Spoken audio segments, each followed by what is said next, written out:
বসেছিল। আর এখানে প্রচুর প্রচুর প্রচুর ভিড় ছিল, দেখার মতো ছিল।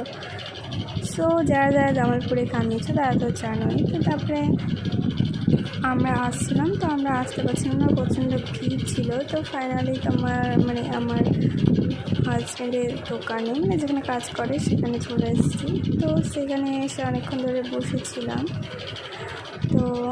তো তারপরে দেখো পুচকুর সাথে আমি খেলা করছিলাম। কী করবো, ভিড়ের মধ্যে ভিডিও করতে পারছিলাম না, তো তার জন্য পুচকুর সাথে খেলা করছিলাম। অনেকক্ষণ ধরে পুচকুর সাথে খেলা করার পর তারপরে আমি একটু বেরিয়ে এসেছিলাম। তো ফাঁকা ফাঁকা পেয়েছিলাম, তো তারপরে মায়ের দোকানে চলে এসেছিলাম। এখানে আমার মা হচ্ছে দোকানে ছিল, সর্বতের দোকানে গিয়েছিল।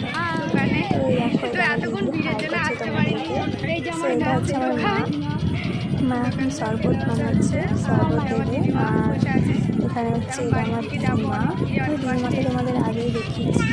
এই দেখো ফাইনালি আমার দিদি